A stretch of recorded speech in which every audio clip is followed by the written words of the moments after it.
میرے نبی پاک صلی اللہ علیہ وسلم نے فرمایا 11 مہینے جنت سجائی جاتی ہے اور پھر رمضان میں اللہ اپنے بندوں کے لیے جنت کے دروازے کھول دیتا ہے کہ جب ساری دنیا سو جاتی تھی تو فرعون اٹھ کے مصلی پہ بیٹھتا تھا، کہتا تھا یا اللہ معاف کر دے، رب تو ہی ہے۔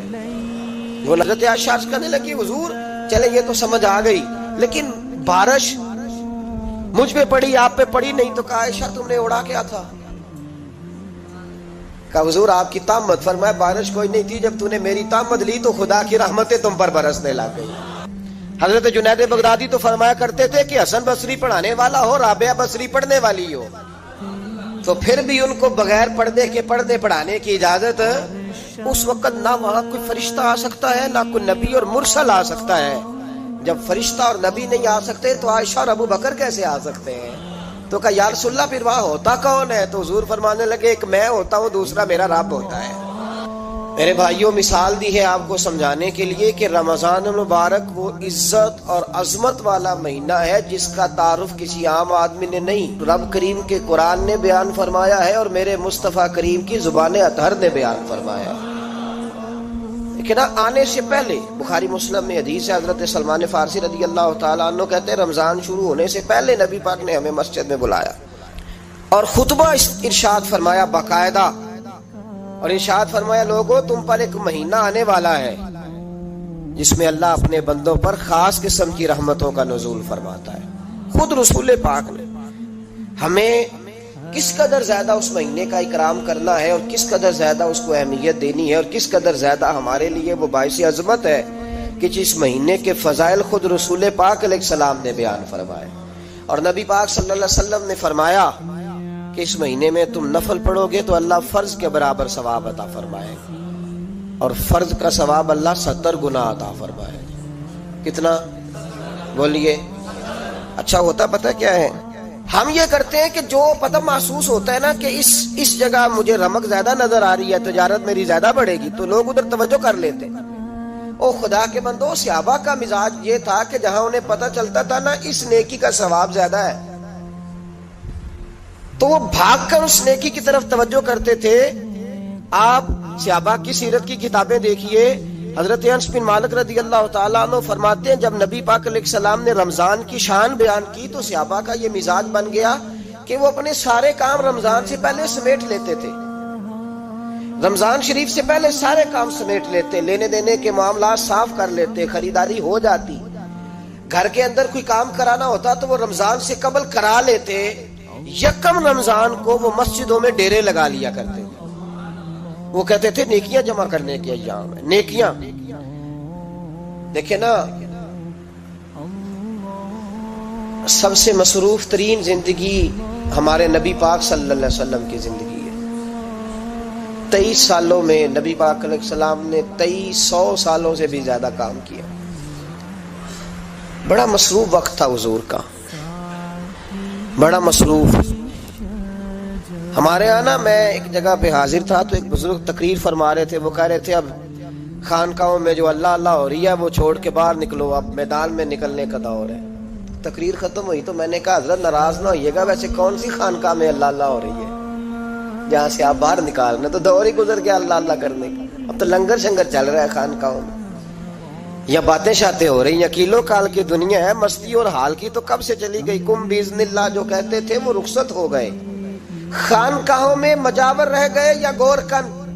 اب تو کہاں، اب کس کو آپ کہہ رہے ہیں کہ اللہ اللہ چھوڑ کے باہر آؤ؟ کون اللہ اللہ کر رہا ہے؟ اللہ ماشاءاللہ ہے، حال ہی کوئی نہیں۔ اسلام فقط اللہ اللہ کا مذہب نہیں، نبی پاک صلی اللہ علیہ وسلم نے کہا لا رہبانیت فی الاسلام، میرے اسلام میں رہبانیت کا کوئی حصہ نہیں۔ ایک آدمی جا کے صرف مسجد میں بیٹھ جائے، حقوق سارے چھوڑ دے، بال بچوں کو بھول جائے، اسلام اس کی حوصلہ افزائی نہیں کرتا، حوصلہ شکنی کرتا ہے۔ وہ والی صوفی کا درس حضور نے نہیں دیا کہ مسجد میں بیٹھو اور بس مسجد میں بیٹھو، خانقاہ میں بیٹھو، بلکہ نبی پاک صلی اللہ علیہ وسلم ہمیں بدر میں بھی نظر آتے، حضور خود جنگ کا لباس پہن کر ہمیں احد میں دکھائی دیتے، نبی پاک صلی اللہ تعالی وسلم ہمیں خندق کے موقع پر ہاتھ میں کدال پکڑ کر نبی پاک علیہ السلام ہمیں کھدائی کرتے ہوئے نظر آتے، مسجد نبی تعمیر ہو رہی ہے تو حضور ہمیں خود اینٹیں اٹھاتے ہوئے دکھائی دیتے ہیں۔ سارے کام حضور نے کیے ہیں، لیکن میرے بھائی یہ یاد رکھو، اگر بدر میں جانا میرے نبی کی سنت ہے تو غار حرا میں چپ کر کے بیٹھ کے اللہ اللہ کرنا یہ بھی میرے نبی کی سنت ہے صلی اللہ تعالی علیہ وسلم۔ اگر احد میں، خندق میں، حنین میں میدان میں رہنا حضور کا طریقہ ہے تو غار ثور میں 3 دن اللہ اللہ کرنا بھی نبی پاک کا ہی طریقہ ہے۔ اگر سارا دن تبلیغ کرنا حضور کا طریقہ مبارکہ ہے تو ساری رات مصلی پہ کھڑے رہنا، اور صحیح مسلم میں حضرت عائشہ فرماتی ہے کہ قدموں پہ ورم آ جانا یہ بھی تو میرے نبی کا طریقہ ہے نا۔ تو میرے بھائی اس کو کون اپنائے گا؟ مصروف ترین زندگی نبی پاک کی، اس کے باوجود اللہ کے رسول ہر سال 10 دن کا اعتکاف کرتے تھے، ہر سال۔ ایک سال جہاد پہ گئے تھے، اعتکاف نہیں ہو سکا، اگلے سال میرے نبی پاک نے 20 دنوں کا اعتکاف فرمایا، پچھلے 10 دن کا۔ افسوس یہ ہوتا ہے کہ رمضان المبارک اس میں بھی وہی سیاستیں، وہی خوش گپیاں۔ میں تو دعا مانگتا رہتا ہوں کہ اللہ روزوں میں کوئی الیکشن نہ آئے، آپ بھی آمین کہہ دیں، ورنہ وہی مصیبتیں، وہی جھوٹ سچ، وہی دروازوں پہ وہی۔ خدا کا واسطہ بس کر دو، رمضان شریف ہے، ٹھہر جاؤ ذرا، کیا ہو گیا ہے؟ میرے نبی پاک صلی اللہ علیہ وسلم نے فرمایا 11 مہینے جنت سجائی جاتی ہے اور پھر رمضان میں اللہ اپنے بندوں کے لیے جنت کے دروازے کھول دیتا ہے۔ 1 گھنٹہ پہلے صفائی کرتے ہیں، مہمان نے آنا ہوتے 1 گھنٹہ، ورنہ بچے دوبارہ سے پھر چیزیں بکھیر دیں گے۔ 1 گھنٹہ پہلے صفائی ہوتی ہے، لمبی نہیں۔ لیکن میرے نبی پاک نے فرمایا رمضان کے لیے رب کریم 11 مہینے جنت کو سجاتا ہے۔ چھوٹی بات ہے، روزے آ گئے، معمولی حیثیت ہے۔ ہم لوگ انہی معاملات میں، میں منع کرتا ہوں، ہمیشہ منع کرتا ہوں، آپ کو ہر سال منع کرتا ہوں، میں پابندی سے 1-2 اخبار ڈیلی دیکھتا ہوں۔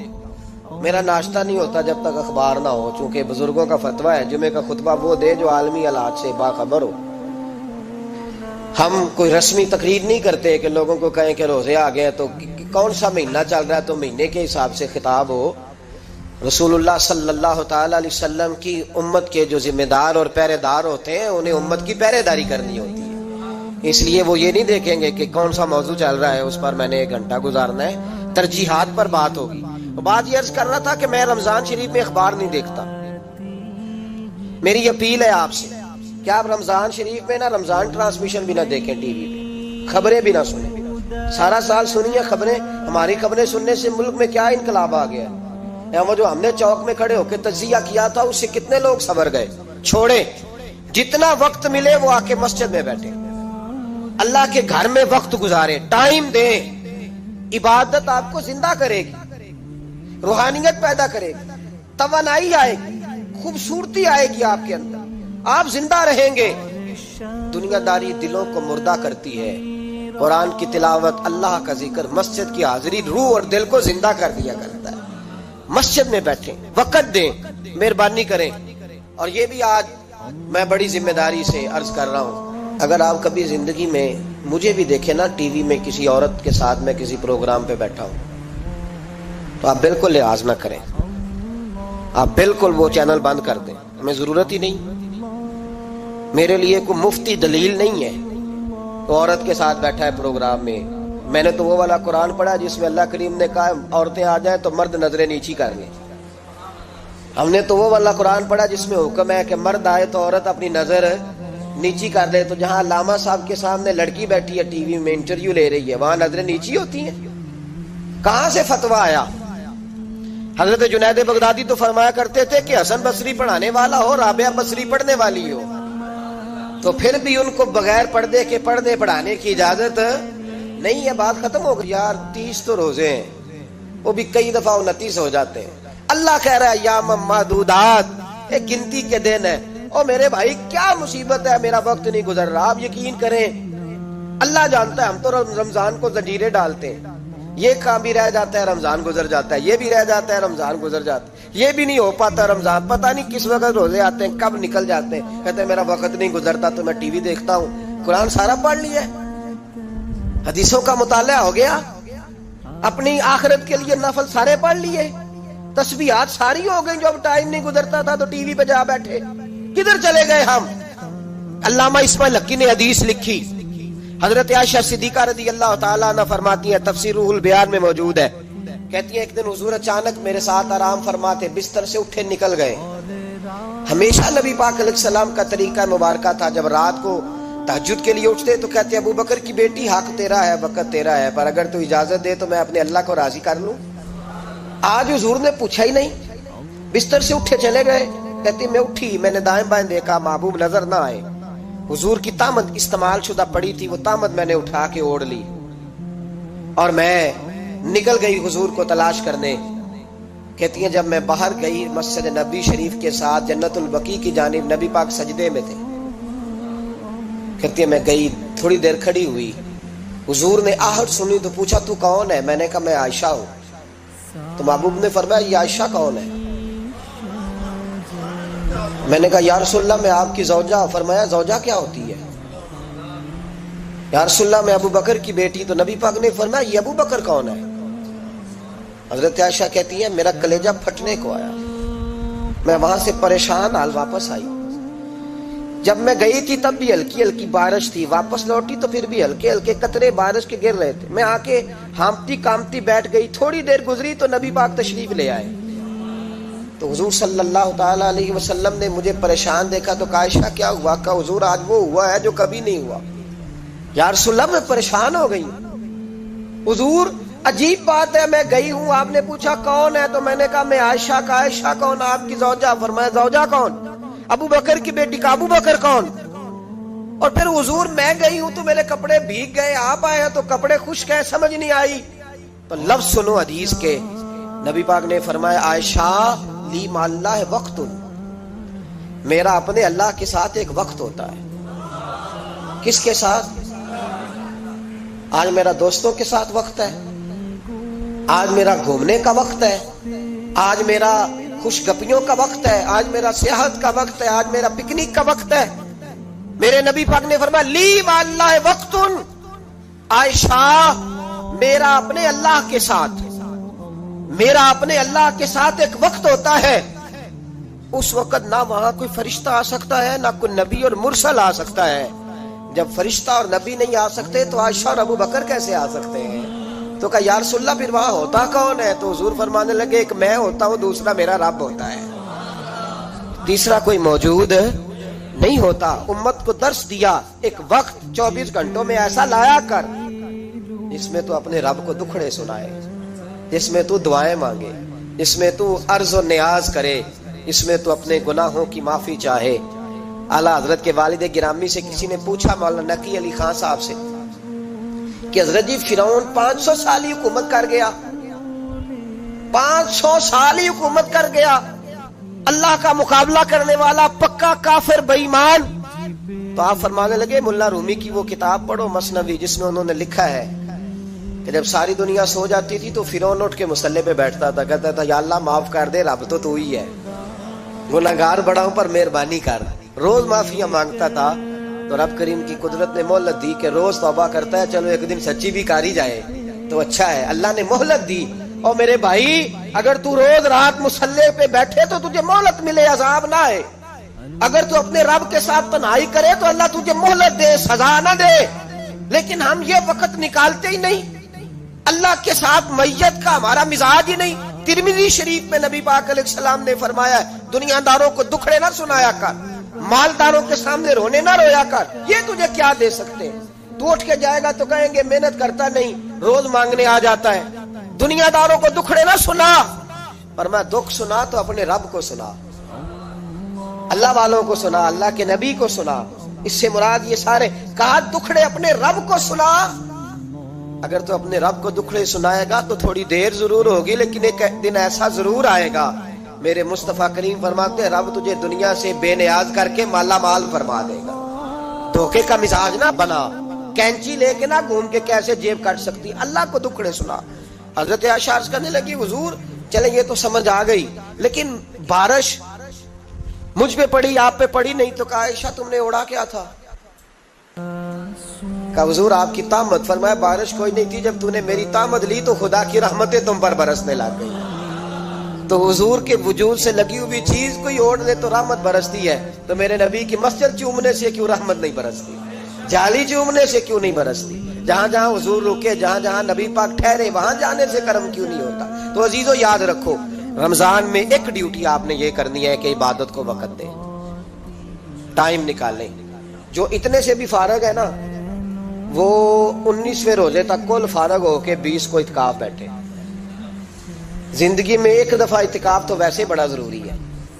ہمارے بزرگوں نے لکھا ہے ضروری ہے ایک بندہ اعتکاف کر لے زندگی میں ایک دفعہ. ہر سال کرے تو سنت ادا ہوگی.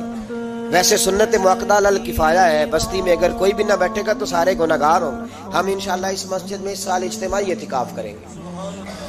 میں نے یہ پروگرام بنایا ہے کہ لوگ اعتکاف تو بیٹھتے ہیں لیکن نہ بیچاروں کو قرآن مجید پڑھنا آتا ہے، نہ نماز وضو غسل کے مسائل آتے ہیں، نہ انہیں پتہ ہے کہ رات عبادت کیسے کرنی ہے. تو میں نے یہ ارادہ کیا اس سال میں نے معافی لیا ہاتھ باندھ کے. میں نے کہا یار سارا سال میں پورے ملک میں گھومتا ہوں، اس سال رمضان میں میرا ارادہ ہے میں صرف اپنے شہر میں رہوں، میں کہیں نہ جاؤں، تاکہ جو جہاں سے بھی چل کے آئے اسے فون نہ کرنا پڑے، میں اسے مل جاؤں ویسے ہی. تو میں انشاءاللہ تعالی یہیں رہوں گا اور رمضان کی 10 راتیں میں اپنے اعتکاف والوں کے ساتھ گزاروں گا انشاءاللہ تعالی. یہاں آپ لوگ آئیں، جو سنجیدہ قسم کے لوگ ہیں ان کو ساتھ لائیں، وہ یہاں آ کے اعتکاف کریں.